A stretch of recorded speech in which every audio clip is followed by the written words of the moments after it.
Je me pose. J'essaye de me tenir de manière stable, bien ancrée. J'apaise mes pensées et je relâche les tensions dans mon corps. Je respire paisiblement.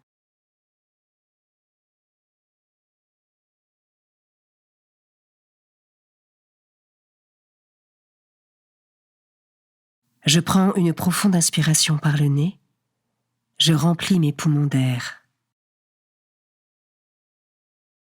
Et j'expire jusqu'au bout, jusqu'à vider tout l'air de mes poumons.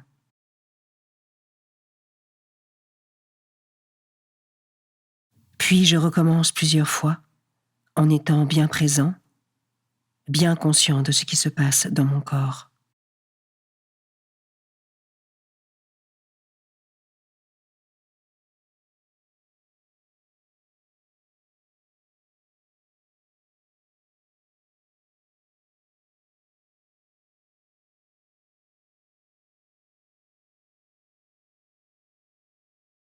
Ma respiration retrouve son rythme naturel, paisible. Je reste encore quelques instants à l'observer.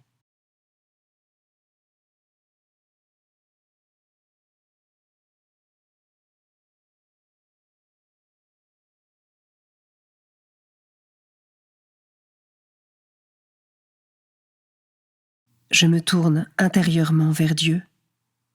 Je me rends disponible pour passer ce temps avec lui.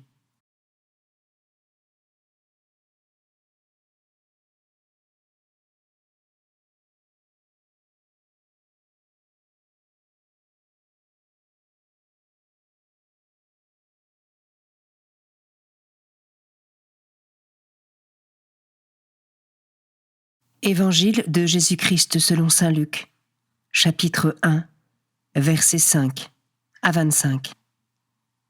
Il y avait au temps d'Hérode le Grand, roi de Judée, un prêtre du groupe d'Abia nommé Zacharie. Sa femme aussi était descendante d'Aaron. Elle s'appelait Élisabeth. Ils étaient l'un et l'autre des justes devant Dieu. Ils suivaient tous les commandements et les préceptes du Seigneur de façon irréprochable. Ils n'avaient pas d'enfants, car Élisabeth était stérile, et de plus, ils étaient l'un et l'autre avancés en âge. Or, tandis que Zacharie, durant la période attribuée aux prêtres de son groupe, assurait le service du culte devant Dieu, il fut désigné par le sort, suivant l'usage des prêtres, pour aller offrir l'encens dans le sanctuaire du Seigneur. Toute la multitude du peuple était en prière au dehors, à l'heure de l'offrande de l'encens. L'ange du Seigneur lui apparut, debout, à droite de l'autel de l'encens. À sa vue, Zacharie fut bouleversé, et la crainte le saisit. L'ange lui dit : « Sois sans crainte, Zacharie, car ta supplication a été exaucée. Ta femme Élisabeth mettra au monde pour toi un fils, et tu lui donneras le nom de Jean. Tu seras dans la joie et l'allégresse, et beaucoup se réjouiront de sa naissance, car il sera grand devant le Seigneur. Il ne boira pas de vin, ni de boisson forte, et il sera rempli d'Esprit Saint dès le ventre de sa mère. Il fera revenir de nombreux fils d'Israël au Seigneur leur Dieu.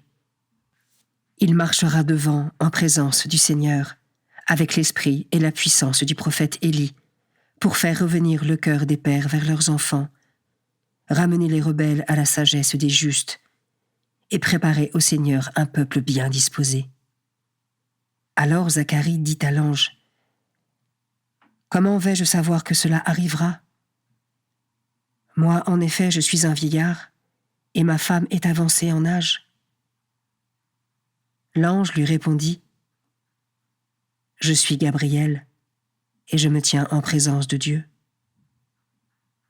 J'ai été envoyé pour te parler et pour t'annoncer cette bonne nouvelle. Mais voici que tu seras réduit au silence, et jusqu'au jour où cela se réalisera, tu ne pourras plus parler, parce que tu n'as pas cru à mes paroles. Celles-ci s'accompliront en leur temps. » Le peuple attendait Zacharie et s'étonnait qu'il s'attarde dans le sanctuaire. Quand il sortit, il ne pouvait plus leur parler, et ils comprirent que dans le sanctuaire, il avait eu une vision. Il leur faisait des signes et restait muet. Lorsqu'il eut achevé son temps de service liturgique, il repartit chez lui. Quelque temps plus tard, sa femme Élisabeth conçut un enfant. Pendant 5 mois, elle garda le secret. Elle se disait : « Voilà ce que le Seigneur a fait pour moi, en ces jours où il a posé son regard pour effacer ce qui était ma honte devant les hommes. »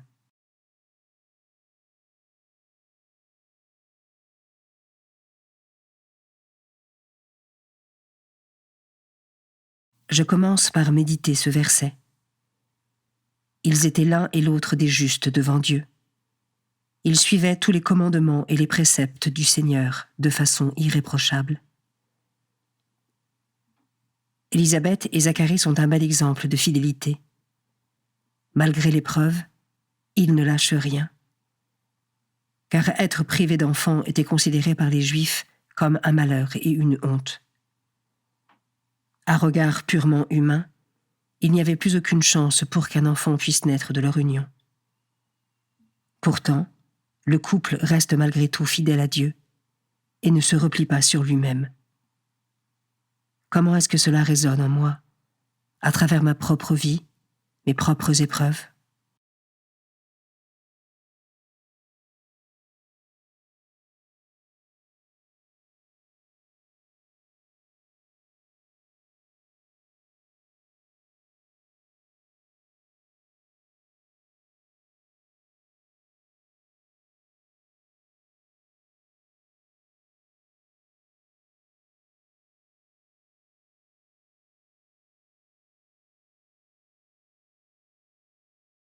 Je peux maintenant m'arrêter sur cet autre verset. Mais voici que tu seras réduit au silence, et jusqu'au jour où cela se réalisera, tu ne pourras plus parler, parce que tu n'as pas cru à mes paroles. L'incrédulité de Zacharie se retourne contre lui. M'arrive-t-il aussi parfois de sous-estimer ou de douter de la puissance de Dieu ?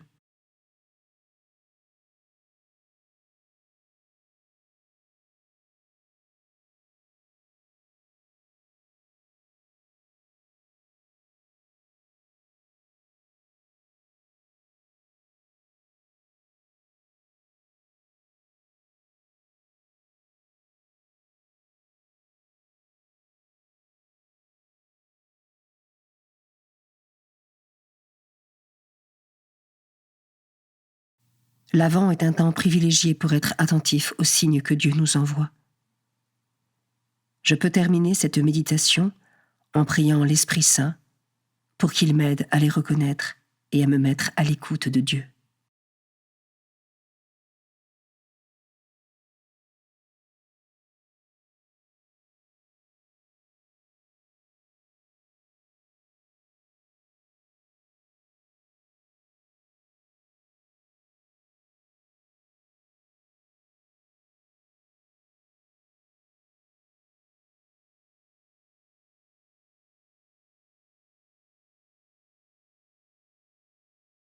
Je remercie Dieu pour ce temps passé ensemble et je conclus ma prière.